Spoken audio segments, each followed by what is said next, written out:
pensarmos nas metas futuras e como alcançá-las, devemos pensar sobre o processo de autorregulação das nossas escolhas no presente. Para isso, devemos considerar 3 elementos importantes para que a autorregulação aconteça. Quais são esses elementos? A autoobservação, o autojulgamento e a autorreação. Vamos compreender cada um deles? A autoobservação, o nome já diz, autoobservação. É o momento em que nós autoobservamos os processos que acontecem no nosso ambiente de trabalho. Isso engloba monitoramento das nossas estratégias, a estipulação de metas e de objetivos. Isso inclui também quais estratégias vamos utilizar para alcançar as nossas metas, assim como observar a nossa motivação para determinada tarefa, como estão os nossos fatores pessoais diante do que está acontecendo. Em outras palavras, é fazer uma autoobservação nossa em relação àquela situação que vai acontecer ou que está acontecendo. O autojulgamento, que é a segunda etapa, diz respeito ao valor que aquela atividade tem para nós. É o momento em que nós julgamos o quão importante ela é, a partir, claro, da autoobservação que já foi feita. O autojulgamento, ele dá continuidade a esse processo de executar uma tarefa, de autorregular o nosso comportamento para uma tarefa, para o alcance de uma meta futura. Já a autorreação diz respeito sobre a autoavaliação que a gente faz desse processo. É a hora que a gente verifica o que foi produtivo, o que não foi. Então veja, fazemos a autoobservação diante de uma tarefa, fazemos o autojulgamento do valor dessa tarefa e podemos avaliar tanto essa tarefa quanto os nossos comportamentos diante dela, com vistas a atender uma meta futura. Vamos a um exemplo prático sobre os 3 elementos desse processo de autorregulação. No nosso exemplo, nosso personagem é o Jaime. Ele trabalha na Secretaria de Planejamento do seu município.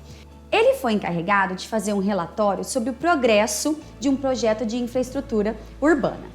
Para fazer esse relatório, no primeiro processo, que é o processo de autoobservação, quais foram as atitudes de Jaime? Vejam só, ele começou a verificar quais eram as estratégias que ele deveria utilizar para fazer o relatório. Quais informações deveriam estar no relatório? Ou seja, essa autoobservação foi a parte de planejamento deste relatório. Na fase de autojulgamento, quais foram as atitudes do Jaime em relação ao relatório? Vejam só, autojulgamento permite que a gente revise as estratégias. Então o Jaime pôde, a partir do planejamento da autoobservação, identificar se as estratégias que ele escolheu para a elaboração do relatório foram eficazes, ainda se as fontes que ele utilizou para elaborar os relatórios eram confiáveis, se eram condizentes com o que ele queria, se a maneira com que o relatório foi organizada foi adequada, alcançou os objetivos propostos. Então veja, o autojulgamento é uma etapa de monitoramento da autoobservação, de monitoramento das estratégias estipuladas lá na primeira etapa da autoobservação. Na etapa de autorreação, que inclui uma autoavaliação, o que o Jaime conseguiu fazer? Quais foram as suas atitudes? Ele conseguiu identificar quais foram os pontos positivos ou não do seu próprio relatório. Ali no relatório, ele conseguiu identificar se de fato este documento trouxe as informações necessárias, se foram apontadas a partir das fontes o que deveria ser apontado nesse relatório e ainda vislumbrar a partir dele melhorias para a infraestrutura do seu município. A partir deste exemplo, verificamos a importância da autorregulação do nosso comportamento no ambiente de trabalho no presente a partir de uma perspectiva futura.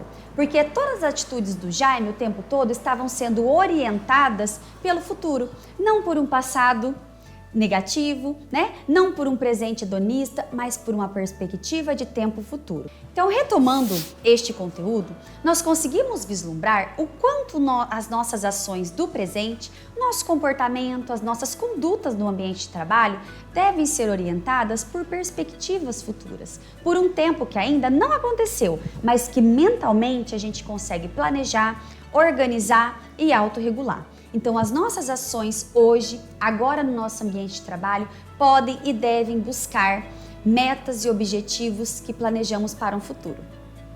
Espero que este módulo tenha contribuído para que você identifique lá no seu ambiente de trabalho, na sua ação cotidiana, o quanto as perspectivas temporais implicam nas suas decisões, implicam nas suas escolhas hoje no seu trabalho e que elas sejam, na maioria das vezes, direcionadas por aquele equilíbrio que nós falamos aqui.